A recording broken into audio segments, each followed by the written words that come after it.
Hello friend, good morning all of you. आप सभी का हमारे अपने YouTube channel SK education world में स्वागत है।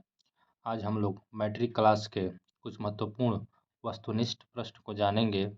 ये बोर्ड की परीक्षा के लिए बहुत ही इम्पोर्टेंट प्रश्न है जो आप लोगों के लिए ये बनाया गया है। आप लोग इसको एक बार ध्यान से देखिएगा, स्मरण कीजिएगा और ये बहुत वीवीआई और इम्पोर्टेंट प्रश्न है। तो हम लोग अपना प्रश्न चालू करते हैं। आइए देखते हैं। मैं अपना पहला प्रश्न है। प्रश्न 1, भीमराव अंबेडकर के विख्यात भाषण एनिहिलेशन ऑफ कास्ट का हिंदी रूपांतरण किसने किया? मतलब हिंदी में इसको अनुवाद किसने किया? ऑप्शन है ददई सिंह यादव, ललई सिंह यादव, रूपक सिंह यादव, ललन सिंह यादव। तो दोस्तों इसका पहला आंसर हो जाएगा ललई सिंह यादव। क्या होगा इसका आंसर? ललई सिंह यादव ने एनिहिलेशन ऑफ कास्ट का हिंदी में अनुवाद किया, रूपांतरण किया। नेक्स्ट प्रश्न है, नलिन विलोचन शर्मा का जन्म कब हुआ? बहुत ही मोस्ट इम्पोर्टेंट प्रश्न है। नलिन विलोचन शर्मा का जन्म कब हुआ था? ये पिछला बार का पूछा हुआ प्रश्न है, आप इसको देख सकते हैं। नलिन विलोचन शर्मा का जन्म कब हुआ? 18 फरवरी 1916, 14 जनवरी 1916, 3 जनवरी 1916 या 12 फरवरी 1916? दोस्तों इसका आंसर हो जाएगा 18 फरवरी 1916 को। क्या हो जाएगा आंसर? 18 फरवरी 1916 ईस्वी को। इसको याद रखेंगे। नेक्स्ट प्रश्न है, सेन साहब की कितनी लड़कियां थी? सेन साहब की कितनी लड़कियां थी? 2, 3, 4, 5? आप लोग को बताना है। आप लोग कमेंट बॉक्स में अपना आंसर जरूर दीजिएगा ताकि हम समझें कि आप लोग भी इसको देख रहे हैं, पढ़ रहे हैं। आपको जो भी प्रश्न याद है आप कमेंट बॉक्स में एक बार ज़रूर अपना आंसर लिखिएगा ताकि हम समझेंगे कि आपने देखा है, आपने पढ़ा है, आपने समझा है। तो सेन साहब की कितनी लड़कियां थीं? तो इसका आंसर हो जाएगा 5। कितनी लड़कियां थी बाबू?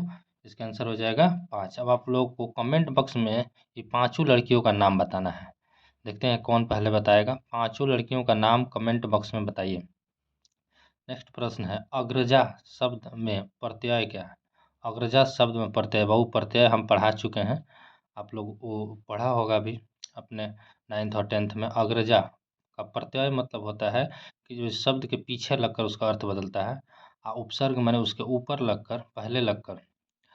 प्रत्यय मस उसके पीछे लगकर उसका अर्थ बदलता है।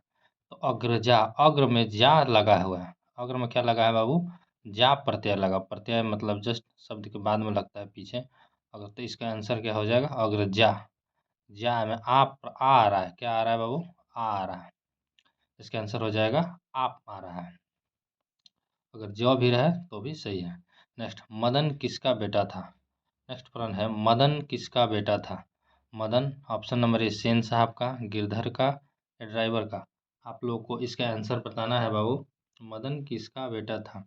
इसका आंसर हो जाएगा बाबू ऑप्शन बी, गिरधर लाल का। इसका आंसर हो जाएगा गिरधर लाल का। गिरधर लाल का बेटा कौन था? मदन था। नेक्स्ट, महारानी विक्टोरिया के द्वारा, नेक्स्ट प्रश्न है, महारानी विक्टोरिया के द्वारा किसे नाइटहुड की उपाधि प्रदान की गई? महारानी विक्टोरिया के द्वारा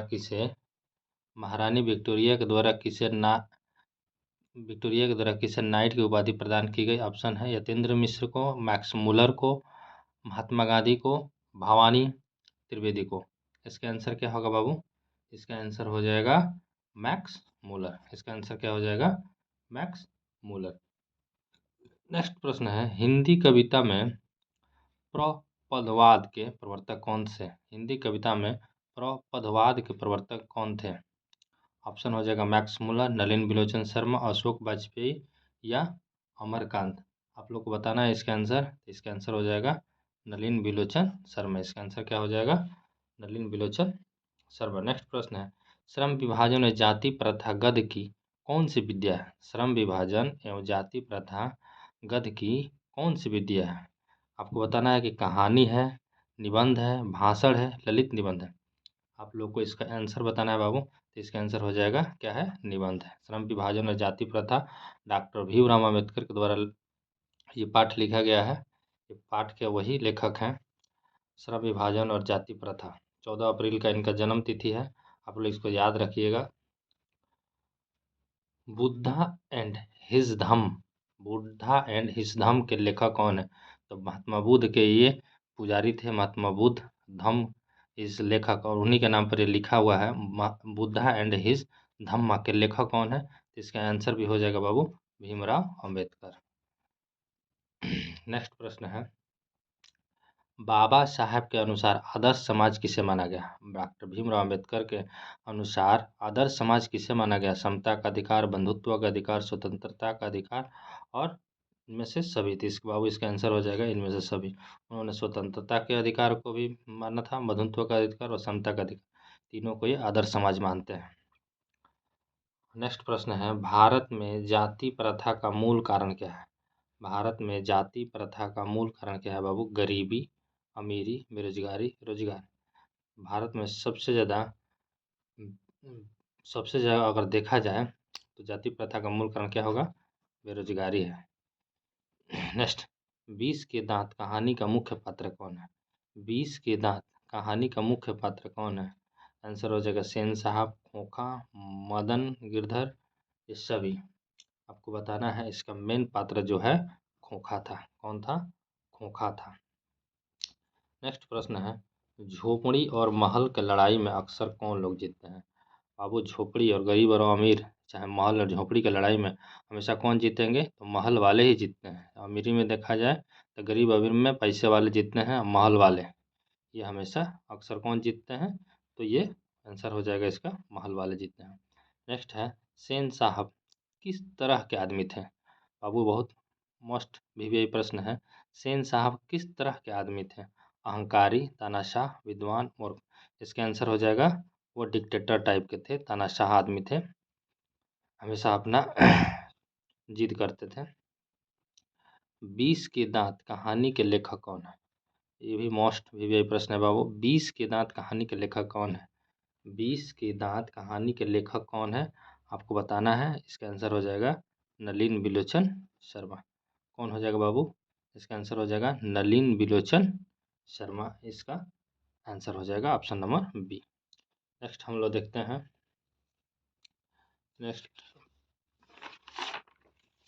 नेक्स्ट है हमारा 16 नंबर प्रश्न।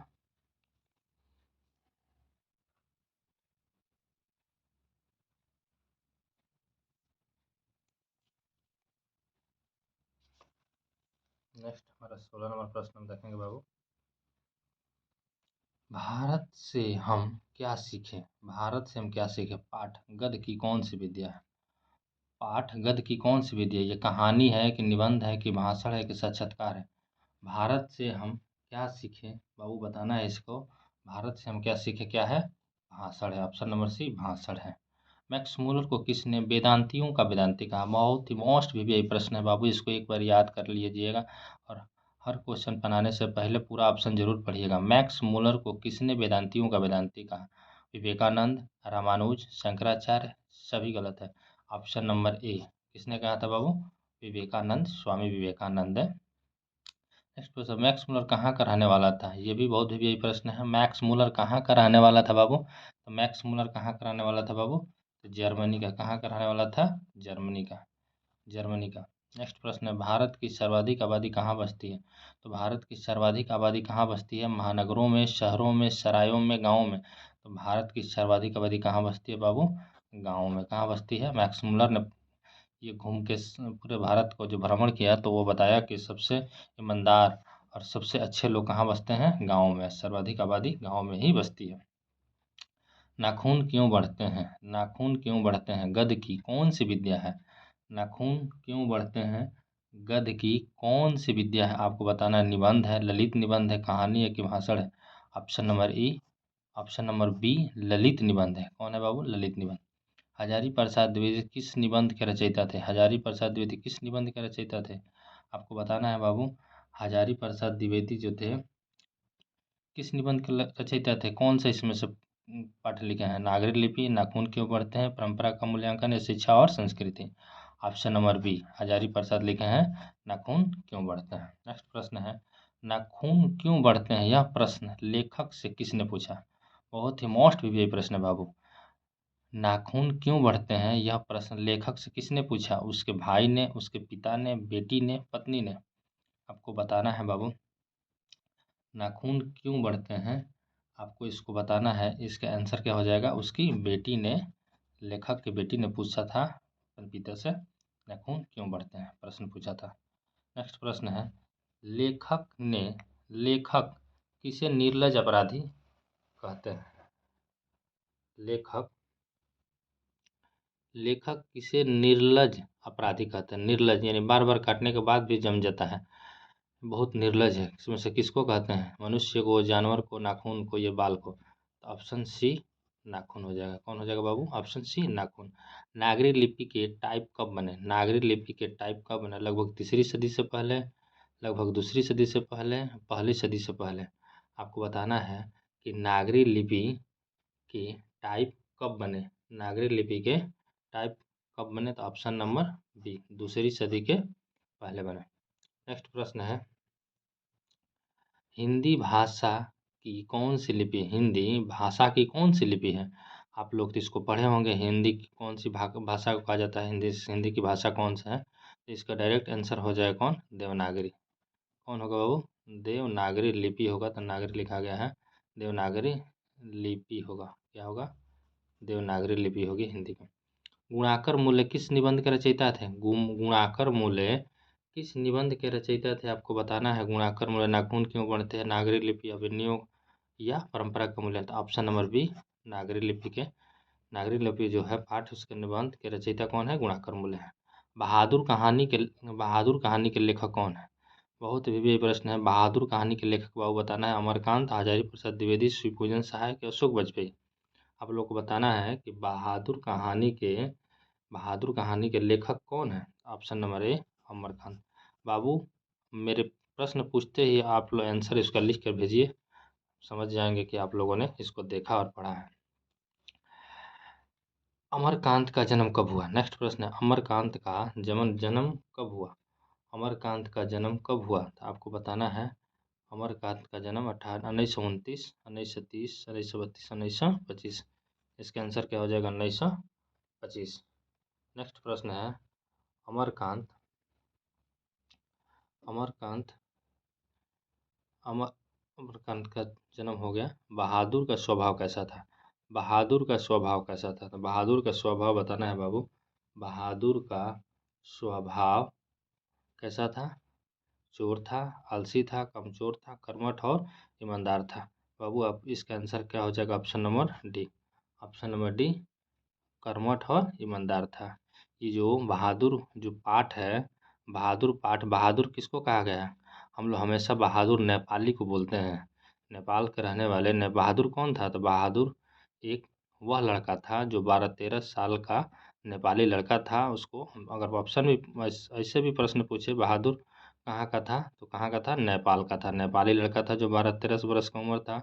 उस पर किस चीज़ का आरोप लगा था बाबू, तो उस पर चोरी का आरोप लगाया गया था, और वह घर छोड़कर भाग गया था, और वह घर छोड़कर भाग गया। ठीक है ना, तो आप इसको एक बार समझिएगा। बहादुर कैसी कहानी है, बहादुर कैसी कहानी है, बहादुर कैसी कहानी, ऐतिहासिक, सामाजिक, वैज्ञानिक, मनोवैज्ञानिक। अब इस तरह का कहानी जो होता है, गांव देहात का कहानी सामाजिक कहानी रहता है। किस तरह का कहानी है, यह एक सामाजिक कहानी है। नेक्स्ट प्रश्न है, परंपरा का मूल्यांकन, परंपरा का मूल्यांकन पाठ के लेखक कौन है, परंपरा का मूल्यांकन पाठ के लेखक कौन है, रामविलास शर्मा, जगदीश नारायण, शिवपूजन सहाय, अमरकांत। परंपरा का मूल्यांकन पाठ के लेखक बाबू आपको बताना है, परंपरा का मूल्यांकन पाठ के लेखक कौन हो जाएगा बाबू, रामविलास शर्मा। और कोई पूछ दे परंपरा का मूल्यांकन पाठ क्या है, कौन सी पद की कौन सी विद्या है, तो यह बाबू यह एक निबंध है। परंपरा का मूल्यांकन पाठ जो है रामविलास शर्मा ने लिखा है, और यह एक निबंध है। समझ में आ रहा है, निबंध है। नेक्स्ट प्रश्न है, रामविलास शर्मा, नेक्स्ट आप लोग देखिए उसके आगे, रामविलास शर्मा का जन्म कब हुआ, रामविलास शर्मा का जन्म कब हुआ, आपको बताना है। रामविलास शर्मा का जन्म कब हुआ, 10 अक्टूबर 1912 को। इसका आंसर डायरेक्ट हो जाएगा बी, ऑप्शन नंबर बी, 10 अक्टूबर 1912 को। पंडित बिरजू महाराज का संबंध किस नृत्य की किस शैली से था, बहुत ही वीवीआई प्रश्न है, इसको हम मोस्ट वीवीआई कह सकते हैं। पंडित बिरजू महाराज जो थे एक नर्तक थे, तो नर्तक यानी नृत्य के किस शैली से थे? तो ऑप्शन हो जाएगा कथक नाचते थे, ओडिसी या भारतनाट्यम या कुचिपुड़ी। बाबू इसका आंसर हो जाएगा वह कथक डांसर थे, कथक के नृत्य करते थे कथक में। उनका जन्म पूछ दे तो कहाँ कहाँ बताया होगा बाबू? उनका जन्म होगा वह उनका जन्म इणकिया, कोई गांव है इणकिया, वहीं जन्म हुआ था। यह लखनऊ घराने से जुड़े हुए थे। जो थे पंडित बिरजू महाराज थे, किस घराने से जुड़े हुए थे? ये लखनऊ घराने से जुड़े हुए थे और इनका जन्म 4 फरवरी 1938 ईस्वी को हुआ था। इसको याद रखेंगे। अगर पूछता है पंडित बिरजू महाराज की जो गुरु थी वो कौन थी, तो गुरु उनकी माँ थी, याद रखिएगा।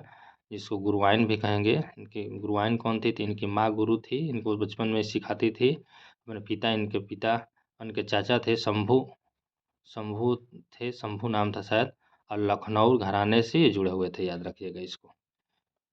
नेक्स्ट प्रश्न है नेक्स्ट प्रश्न हम पलटते हैं, इसको देखिएगा। नेक्स्ट प्रश्न है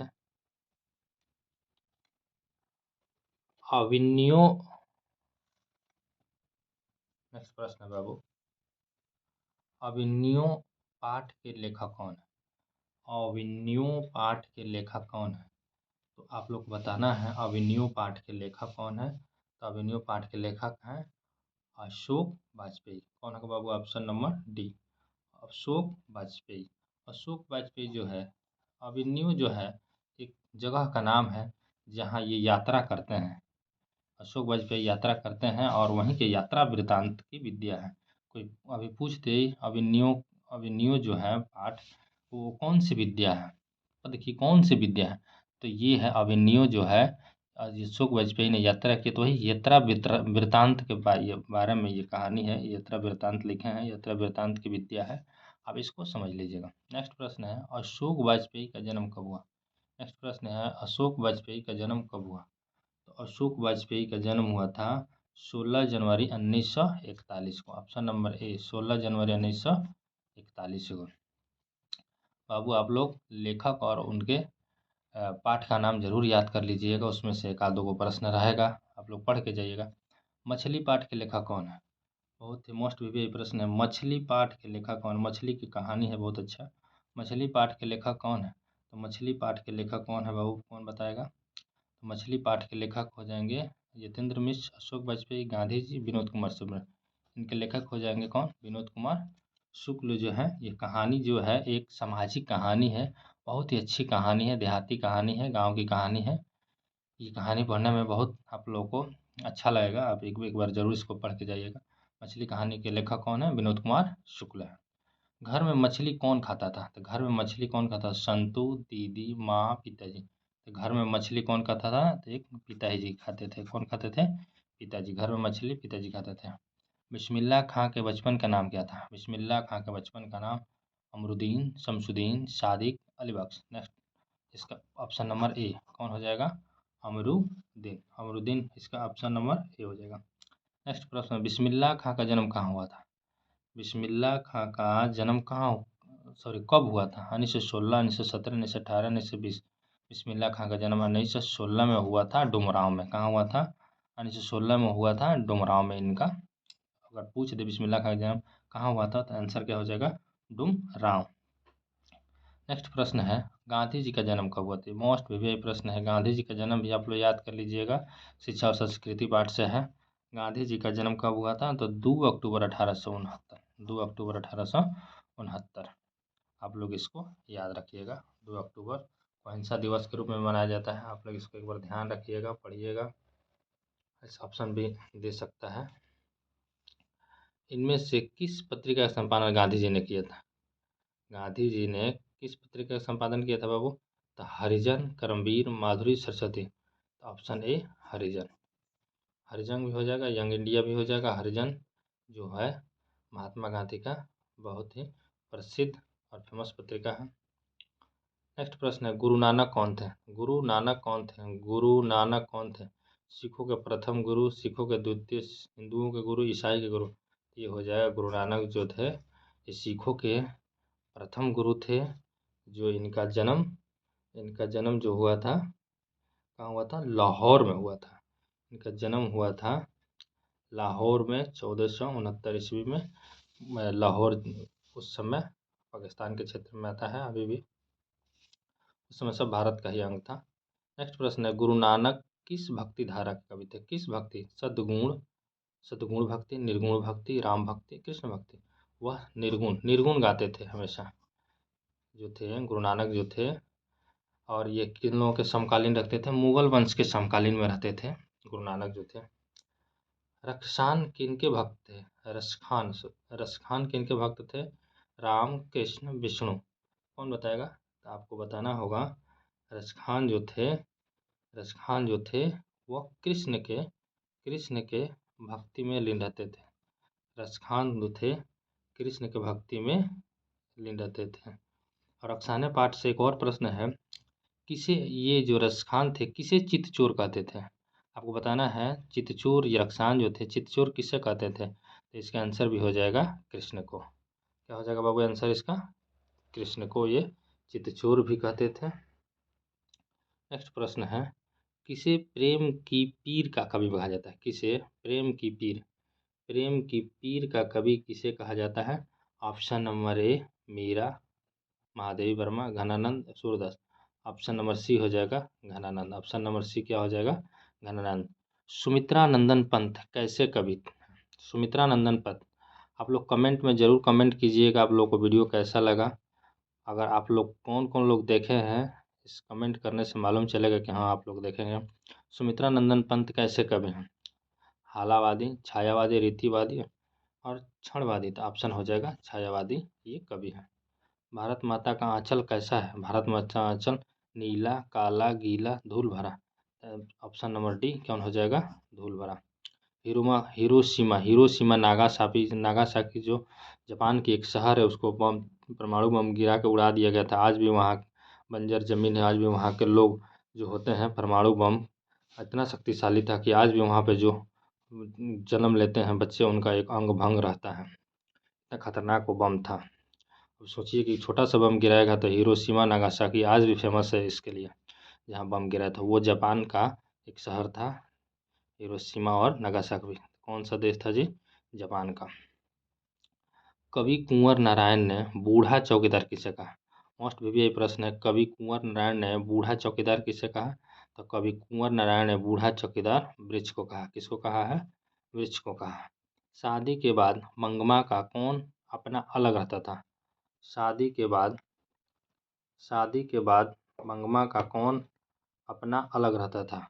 तो उसका बेटा, बेटी, चाची। तो उसका बेटा अलग रहता था। शादी के बाद उसका बेटा जो था वो अलग रहता था।